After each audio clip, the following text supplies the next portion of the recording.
Hello, good morning, नमस्कार, सभी का स्वागत है स्पिरिचुअलिटी मैटर्स अध्यात्म की ओर मेरे इस चैनल पे। आई होप सब अच्छा कर रहे होंगे अपनी लाइफ में, लाइफ को एंजॉय कर रहे होंगे, गीता सत्र का आनंद ले रहे होंगे और इस गीता ज्ञान से बहुत कुछ सीख रहे होंगे। तो हमने 18वां चैप्टर शुरू किया था जिसका शीर्षक उपसंहार संन्यास की सिद्धि है। अभी तक 54 श्लोक हो चुके हैं, आज 3 और श्लोक लेंगे, 57 तक कंप्लीट करेंगे। तो शुरू करें आज का सेशन। Let's get started. 55 श्लोक देखिए। भक्त्या माम अभिजानाति यावान यह च अस्मि तत्वता ततः माम तत्वता ज्ञात्वा विशते तत् अनंतरम। तत् अनंतरम का अर्थ होता है तत्पश्चात ना। तो इसका अर्थ जानिए। केवल भक्ति से मुझ भगवान को यथारूप में जाना जा सकता है। जब मनुष्य ऐसी भक्ति से मेरे पूर्ण भावनामृत में होता है तो वह वैकुंठ जगत में प्रवेश कर सकता है। इसका तात्पर्य देखिए। भगवान श्री कृष्ण तथा उनके स्वांशों यानी अंश की बात हो रही है को ना तो मनोधर्म द्वारा जाना जा सकता है, ना ही अभक्त गण उन्हें समझ पाते हैं। यदि कोई व्यक्ति भगवान को समझना चाहता है तो उसे शुद्ध भक्त के पथ दर्शन में शुद्ध भक्ति ग्रहण करनी होती है। यानी कि भगवान को जानना है, या तो उनके किसी भक्त को पकड़ लीजिए या ऐसी भक्ति करिए कि आप उनको जान पाएँ। अन्यथा भगवान संबंधी सत्य यानी तत्व उससे सदा छिपा रहेगा। जैसा कि भगवत गीता में कहा जा चुका है, नाहम प्रकाशा सर्वस्य, मैं सबों के समक्ष प्रकाशित नहीं होता। तो भगवान ने यहाँ साफ साफ डिक्लेयर कर दिया है कि जो ये बहुत सारे लोग एक तरह से आक्षेप करते हैं कि भगवान दिखते क्यों नहीं हैं या भगवान प्रकट क्यों नहीं होते, तो वो सबों के सामने नहीं होते हैं। जो उनके शुद्ध भक्त होते हैं, जो उनकी भक्ति करते हैं, केवल उनके सामने। ठीक है। केवल पांडित्य या मनोधर्म द्वारा ईश्वर को नहीं समझा जा सकता। कृष्ण को केवल वही समझ पाता है जो कृष्ण भावना अमृत तथा भक्ति में तत्पर रहता है। इसमें विश्वविद्यालय की उपाधियां सहायक नहीं होती। तो आप ये समझिए कि बहुत बड़े आप डिग्रीधारी हैं या आपको बहुत आप प्रकांड विद्वान हैं, तो भी भगवान की अगर भक्ति नहीं है तो फिर नहीं मिलने वाले। ठीक है। जो व्यक्ति कृष्ण के विज्ञान यानी तत्व से पूर्णतः अवगत है वही वैकुंठ जगत या कृष्ण के धाम में प्रवेश कर सकता है। ब्रह्मभूत होने का अर्थ यह नहीं है कि वह अपना स्वरूप खो बैठता है। भक्ति तो रहती ही है, और जब तक भक्ति का अस्तित्व रहता है तब तक ईश्वर, भक्त तथा भक्ति की विधि रहती है। ऐसे ज्ञान का नाश मुक्ति के बाद भी नहीं होता। मुक्ति का अर्थ है देहात बुद्धि से मुक्ति प्राप्त करना है। तो आप सभी समझ पा रहे होंगे कि देहात बुद्धि किसे कहा गया। यानी ये जो हम निरंतर इस संसार के चिंतन में बने रहते हैं ना, उसी को कहा गया है। यानी कि इस देह से जुड़े जितनी सारी चीज़ें, उन्हीं के कार्यकलापों में हमेशा डूबे रहते हैं, निमग्न रहते हैं और भगवान के लिए समय ही नहीं निकालते, है ना। तो ऐसे लोग क्या होते हैं, फिर उनकी बुद्धि उसी प्रकार बनती चली जाती है। उनको कभी भी उस प्रकार का कह सकते प्रकाश भी नहीं मिलता जो कि भगवत प्राप्ति में सहायक होता है, जो भक्ति करने के लिए भी ज़रूरी है ना। आगे देखिए। आध्यात्मिक जीवन में एक वैसा ही अंतर, वही व्यक्तित्व यानी स्वरूप बना रहता है, लेकिन शुद्ध कृष्ण भावना अमृत में ही विशते शब्द का अर्थ है यानी कि मुझ में प्रवेश करता है। भ्रमवश यह नहीं सोचना चाहिए कि यह शब्द अद्वैतवाद का पोषक है और मनुष्य निर्गुण ब्रह्म से एकाकार हो जाता, ऐसा नहीं है। ठीक है।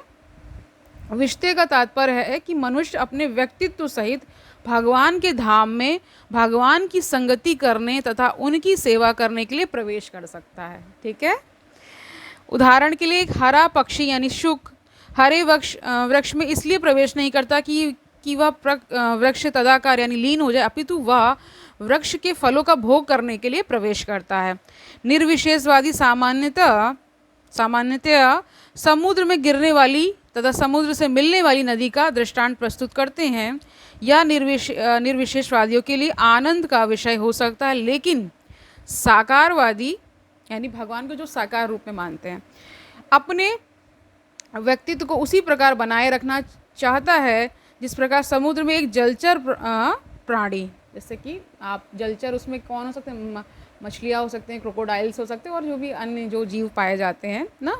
यदि हम समुद्र की गहराई में प्रवेश करें तो हमें अनेकानेक जीव मिलते हैं। केवल समुद्र की ऊपरी जानकारी प्राप्त पर्याप्त नहीं है, ठीक है। समुद्र की गहराई में रहने वाले जलचर प्राणियों की भी जानकारी आवश्यक है। भक्त अपनी शुद्ध भक्ति के कारण परमेश्वर के दिव्य गुणों तथा ऐश्वर्य को यथार्थ रूप में जान सकता है। यानी भगवान का ऐश्वर्य भी हमने अध्यायों में जाना था, ठीक है, और भगवान के दिव्य गुणों का भी परिचय हमको मिला है, ठीक है। जैसा कि 11वें अध्याय में कहा जा चुका है, केवल भक्ति द्वारा इसे समझा जा सकता है। इसी की पुष्टि यहाँ भी हुई है। मनुष्य भक्ति द्वारा भगवान को समझ सकता है और उनके धाम में प्रवेश कर सकता है। तो उनकी भक्ति ही क्या है, एक तरीके से पास है। जैसे आप कहीं जाने के लिए पास खरीदते हैं ना, कि मान लीजिए किसी बड़े बड़े जहाँ पे फंक्शंस होते हैं तो वहाँ पे पासेस दिए जाते हैं, उसके थ्रू ही आपको एंट्री मिलती है। तो यहाँ पे क्या कह सकते हैं कि भक्ति वो पास है जिसके द्वारा वैकुंठ लोक में या भगवान जहाँ रहते हैं वहाँ प्रवेश करने का आपको मौका दिया जाएगा। अगर वो पास नहीं है तो फिर नो एंट्री। ओके, आगे देखिए। भौतिक बुद्धि से मुक्ति की अवस्था ब्रह्मभूत अवस्था को प्राप्त कर लेने के बाद भगवान के विषय में श्रवण करने से भक्ति का शुभारंभ होता है। जब कोई परमेश्वर के विषय में श्रवण करता है तो स्वतः ब्रह्मभूत अवस्था का उदय होता है, यानी ये अवस्था उदित होती है। फिर धीरे धीरे आप उस अवस्था में स्थित होने लगते हैं ना। और क्या बता रहे हैं, और भौतिक कल्मश यथा लोभ तथा काम का विलोप हो जाता है। ज्यों ज्यों भक्त के हृदय से काम तथा इच्छाएं विलुप्त होती जाती हैं, त्यों त्यों वह भगवत भक्ति के प्रति अधिक आसक्त होता जाता है और इस तरह वह भौतिक कल्मश से मुक्त हो जाता है, ठीक है। जीवन की उस स्थिति में वह भगवान को समझ सकता है। श्रीमद् भागवत में भी इसका कथन हुआ है। मुक्ति के बाद भक्ति योग चलता रहता है, इसकी पुष्टि वेदांत सूत्र से होती है। तो यहाँ पे क्या बताया गया वेदांत सूत्र में वो भी जान लीजिए। तो क्या बता रहे हैं, आप प्रायणात् तत्रापि ही दृष्टम। इसका अर्थ है कि मुक्ति के बाद भक्ति योग चलता रहता है। श्रीमद् भागवत में वास्तविक भक्तिमयी मुक्ति की जो परिभाषा दी गई है उसके अनुसार यह जीव का अपने स्वरूप या अपनी निजी स्वाभाविक स्थिति में पुनः प्रतिष्ठापित हो जाना है। स्वाभाविक स्थिति की व्याख्या पहले ही की जा चुकी है। प्रत्येक जीव परमेश्वर का अंश है, अतएव उसकी स्वाभाविक स्थिति सेवा करने की है। मुक्ति के बाद यह सेवा कभी रुकती नहीं। वास्तविक मुक्ति तो देहात्म बुद्धि की भ्रांत धारणा से मुक्त होना है, ठीक है, समझ गए होंगे। तो वास्तविक मुक्ति उसको बताया गया कि इस जो देह रूपी जो बुद्धि है, यानी पूरी बुद्धि देह में ही लगी रहती है, इसी के सारे मनोरंजन, इसी के सारे विषय भोगों में, है ना, इसी की सारे जो ये कराती रहती है, इससे मुक्त होना है। इस धारणा से ही मुक्त हो जाना है कि ये मैं नहीं हूँ, ठीक है, ये शरीर मैं नहीं हूँ, ठीक है, इस तरह से।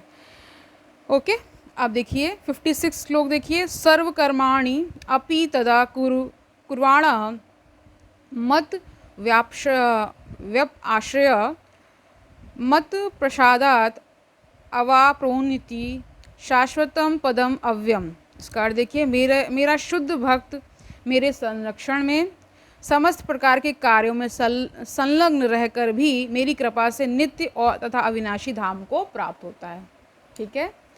इसका तात्पर्य देखिए, मद व्यप आश्रय शब्द का अर्थ है परमेश्वर के संरक्षण में। भौतिक कल्मश से रहित होने के लिए शुद्ध भक्त परमेश्वर या उनके प्रतिनिधि स्वरूप गुरु के निर्देशन में कर्म करता है। यानी गुरु भी क्या कहा गया, भगवान को ही गुरु भी कहा गया है ना। उनको पता था कि गुरु ब्रह्मा गुरु विष्णु गुरु देवो महेश्वरा, गुरु साक्षात पर ब्रह्म तस्मै श्री गुरुवे नमः, ये कहा जाता है। तो ऐसे भी कहा जाता है कि जब उनकी कृपा होती है, यानी कि भगवान की जब कृपा होती है, तो ऐसे गुरु मिलते हैं और फिर गुरु की कृपा होने पर स्वयं भगवान मिल जाते हैं, ठीक है।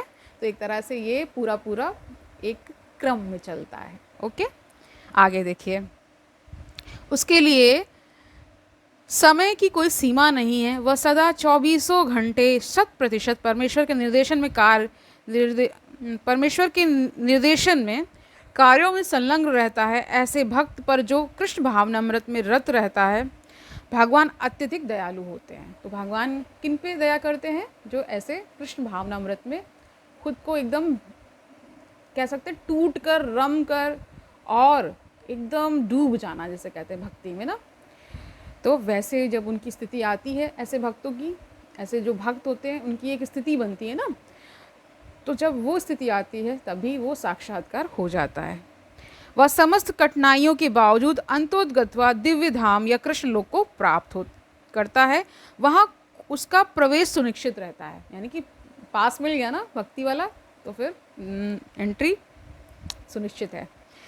इसमें कोई संशय नहीं है। उस परम धाम में कोई परिवर्तन नहीं होता, वहाँ प्रत्येक वस्तु शाश्वत, ठीक है, और वहाँ पे नष्ट होने वाली कोई वस्तु नहीं है तथा ज्ञानमय होती है। तो इसी तरह बोला गया है अविनश्वर, ठीक है।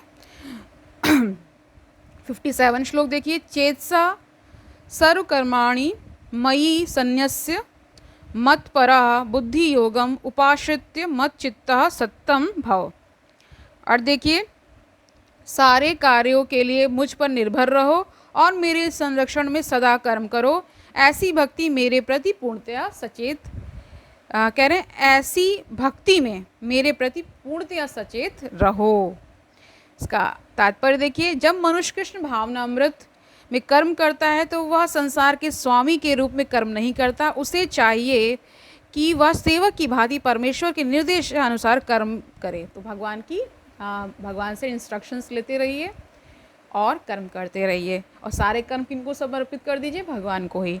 सेवक को स्वतंत्रता नहीं रहती, वह केवल अपने स्वामी के आदेश पर कार्य करता है, उस पर लाभ हानि का कोई प्रभाव नहीं रहता है। देखिए, ये एक प्रिंसिपल भी है। प्रिंसिपल क्या है, सिद्धांत क्या है कि जैसे मान लीजिए कोई किसी के सानिध्य में कार्य करता है तो उसके सारे कार्यों का जो कह सकते हैं जो परिणाम आता है वो कौन वहन कर लेता है?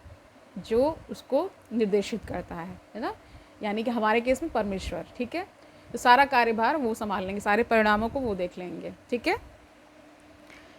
अब आगे देखिए, वह भगवान के आदेशानुसार अपने कर्तव्य का सच्चे दिल से पालन करता है। अब कोई यह तर्क दे सकता है कि अर्जुन कृष्ण के व्यक्तिगत निर्देशानुसार कार्य कर रहा था, लेकिन जब कृष्ण उपस्थित ना हो तो किस तरह कार्य करे?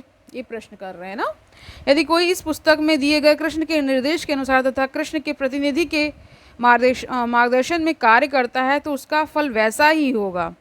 इस श्लोक में मत परा शब्द अत्यंत महत्वपूर्ण है। यह सूचित करता है कि मनुष्य जीवन में कृष्ण को प्रसन्न करने के लिए कृष्ण भावना अमृत होकर कार्य करने के अतिरिक्त अन्य कोई लक्ष्य नहीं होता। तो लक्ष्य भी क्या बनाना है? भगवान को, कि उन्हें पाना है, ठीक है। जब वह इस प्रकार कार्य कर रहा हो तो उसे केवल कृष्ण का ही चिंतन इस प्रकार से करना चाहिए। कृष्ण ने मुझे इस विशेष कार्य को पूर्ण करने के लिए या पूरा करने के लिए नियुक्त किया है, और इस तरह कार्य करते हुए उसे स्वाभाविक रूप से कृष्ण का चिंतन हो आता है। यही पूर्ण कृष्ण भावना अमृत है। किंतु यह ध्यान रहे कि मन कामना कर्म करके उसका फल परमेश्वर को अर्पित ना किया जाए। इस प्रकार का कार्य कृष्ण भावना अमृत की भक्ति में नहीं आता। यानी मनमानी कार्य करके फिर आप नहीं ये कह सकते कि भगवान ने कराया है ना, ठीक है। जब कह सकते हैं पूरी तरीके से जब आपके अंदर भक्ति जागृत हो जाएगी, उसमें आप जब कृष्ण भावना अमृत में पूर्णतः लीन हो जाएंगे, तो फिर जो आपके द्वारा कार्य होगा उसको कहा जाएगा कि ईश्वर करा रहा है। या उसके परिणाम भी जब आप भगवान को समर्पित कर देंगे, उसका जब कार्य भी कर रहे होंगे, कोई भी कार्य कर रहे होंगे, तो जब सब कुछ प्रभु को ही समर्पित कर दिया तो फिर उसका दारोमदार खुद पर नहीं होता, प्रभु ले लेते हैं, ठीक है। इस प्रकार का कार्य कृष्ण भावना अमृत की भक्ति में नहीं आता। किस प्रकार का कार्य? जो अपने द्वारा किया जाए, अपनी मन कामना के अनुसार जब करते हैं, वो कार्य कृष्ण भावना अमृत में नहीं आता, ठीक है। मनुष्य को चाहिए कि कृष्ण के आदेशानुसार कर्म करे, यह अत्यंत महत्वपूर्ण बात है। कृष्ण का यह आदेश गुरु परंपरा द्वारा प्रामाणिक गुरु से प्राप्त होता है। तो वही यहाँ पे भी आ जाते हैं। तो गुरु अगर मिल गए आपको तो उनके निर्देशानुसार कार्य करिए सारे, ठीक है। अतएव गुरु के आदेश को जीवन का मूल कर्तव्य समझना चाहिए। यदि किसी को प्रामाणिक गुरु प्राप्त हो जाता है और वह निर्देशानुसार कार्य करता है तो कृष्ण भावना में जीवन की सिद्धि सुनिश्चित है। तो यहाँ पे प्रामाणिक गुरु मिलना भी अपने आप में क्या है, बहुत बड़ी बात है। और फिर जब मिल जाए तो उनके निर्देशानुसार कार्य करिए। तो आज के लिए इतना ही रखते हैं, कल मिलते हैं। और आज के सेशन से हमने बहुत सारी चीज़ें जान ली हैं, बहुत ही कल्याणकारी सेशन रहा है आज का। और जैसे जैसे हम इसमें प्रगति कर रहे हैं, आगे बढ़ रहे हैं, तो पुरानी चीज़ें भी हमें एक तरह से याद आ रही हैं। जो जो चीज़ें हमने पढ़ी हैं उसका जब हमने ज्ञान अर्जन किया था तो चीज़ें जब दोबारा से आती हैं तो क्लिक करता है ना। तो आज के लिए इतना ही, कल मिलते हैं। तब तक के लिए आनंद से रहिए, सुखपूर्वक अपना जीवन व्यतीत करिए, दूसरों को सुखी करिए और ये भी याद रखिए कि ये गीता ज्ञान कितना आवश्यक है। कल मिलते हैं, तब तक के लिए हरि ओम तत्सत।